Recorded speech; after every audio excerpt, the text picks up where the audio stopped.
Hey everyone, Kurt here with a video farewell. I know it's a little bit unusual, so I wanted to explain a little bit why I'm doing this. There were really three reasons. Number one, it's kind of obvious. You know me, Mr. Showy. This is the last salvo in a years-long battle with Venkat and some of the other engineers, Terrence and Yatin, to see who can be the most over-the-top, showy, flamboyant, and I thought, what better way to do that than through a video? So that's the first reason. Second reason, on a way more serious note, is to all the people that I've had a chance to work with over the last 6.5, 7 years, just get a chance to say, in as kind of personal way as I could, thank you for this unbelievable experience that you've given me. I never would have imagined when I came out here how profound of a professional and really personal development time this would be for me. And I can only hope that I've given back some small portion of what I've gotten from you all over my time here. And I am just really excited to see what happens in the future. You know, there's such an amazing group of talented folks here that it's just going to be awesome to see what you all can achieve. And I'm so looking forward to seeing that. So, that's the second reason, and the most serious and sincere one. But there is one more thing. You know, when you're saying farewell, it's a unique time where you can say some things which you might not have been very comfortable saying before. And you can kind of let some secrets out there that you weren't that comfortable sharing. You know, for me, coffee has been a competitive advantage since the time that I first arrived here, whether it was allowing me that extra burst of typing speed to get an extra requirement in before a product planning meeting with Sumitro, or it was letting me beat Michael Coyle to the kitchen in order to snag that last cookie before he was able to get it into his paws. It's just given me a whole host of advantages that now I wanted to be able to confer on others. So if that's not your thing, if you're like, hey, you know, not for me, no competitive advantage, already fine with my coffee, you can stop watching the video now. But if where you want to go is to the next level of caffeinated bliss and personal achievement, then stay tuned and enjoy getting let into the secret world of Kurt's coffee brewing. Thank you.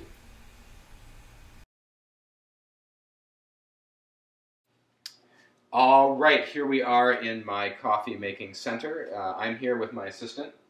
Hello. Her name is Catherine. Some people call her Kate, and she's going to be helping us today with our coffee. So, what do you need? Coffee is a remarkably simple thing. You basically need water, hot water, which we'll see in a second, and you need coffee beans. What kind of coffee beans? In my opinion, Pete's Kenya Auction Lot is my go-to bean. Pete's because I generally like the nature of their roast compared to a lighter like Blue Bottle. Blue Bottle's good, a little foofy, a little San Francisco. I personally am kind of old school, still prefer Pete's.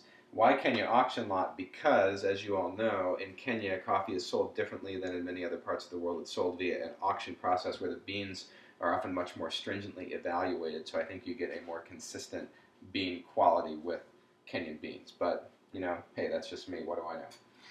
All right, so you take 1/4 cup of coffee per 1 cup of eventual coffee that you want to make, per 8 ounces of coffee. You may think, that's a lot of coffee. It's going to keep me up all night, and you're right, it will. But it's going to make a good cup of coffee. You take the beans. Kate, would you pour them into our burr grinder, please? Yes. Thank you.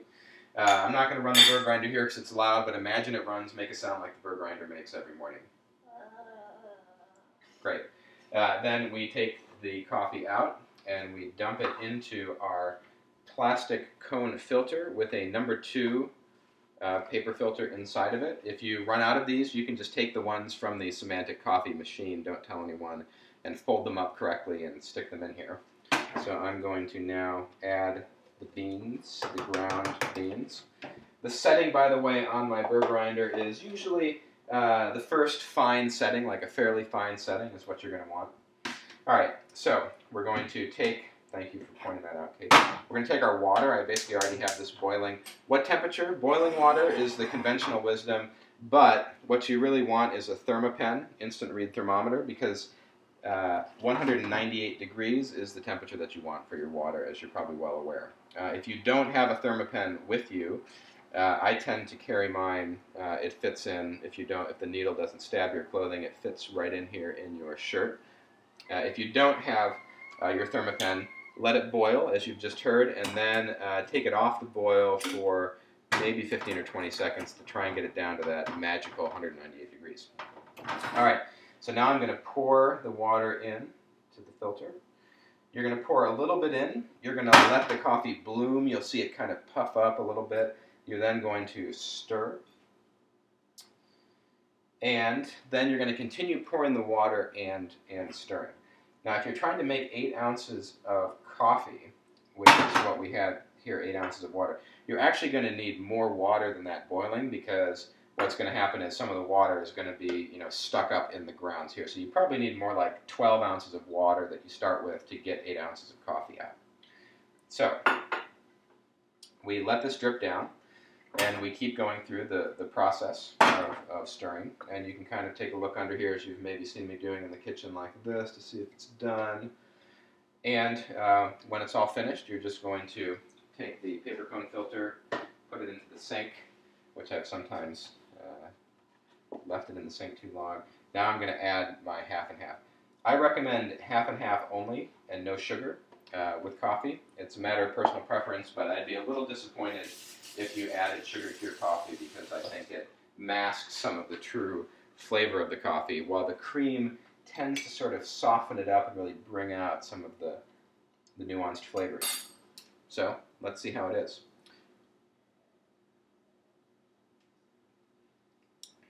Fantastic. Kate, you've already had 1 cup today. Do you want to try a little bit more? Yes. Let's see what you think. Excuse me.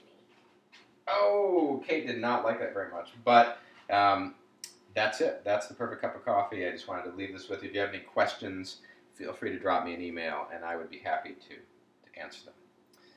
Thank you.